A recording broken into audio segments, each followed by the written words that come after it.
Nous demandons purement et simplement la retraite politique de la génération 1991. Nous sommes fatigués des querelles de personnes au détriment du Mali.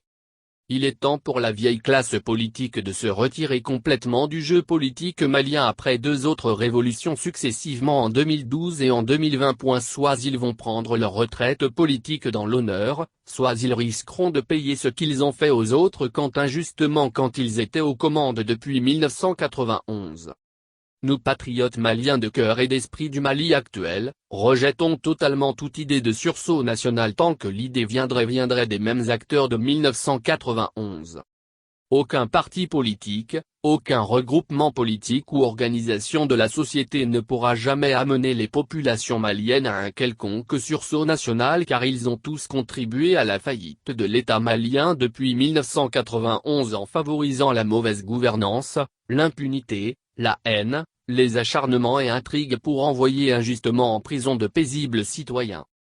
Le contrat social et le contrat de confiance sont désormais rompus entre les populations maliennes jeunes et l'ancienne génération de 1991.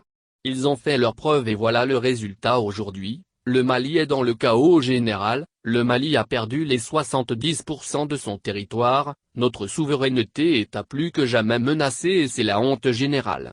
Nos compatriotes de la diaspora vivent dans la honte dans leur pays de résidence. Nous cherchons toujours notre marque en jetant la faute sur nos partenaires internationaux alors que les fautifs sont nos propres dirigeants.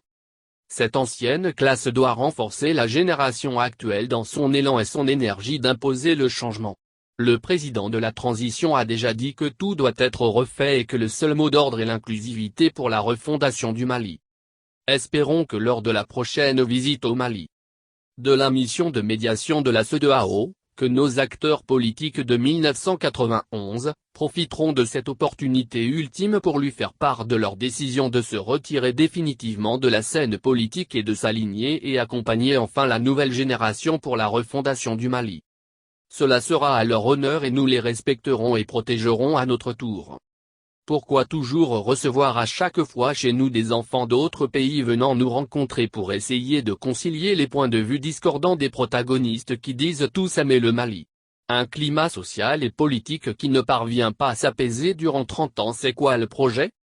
Hier ensemble, aujourd'hui des opposants, demain avec un poste administratif on dit que tout est blanc et cela depuis 1991, le peuple malien est fatigué et la communauté internationale doit comprendre ce message si elle veut la stabilité et le développement du Mali.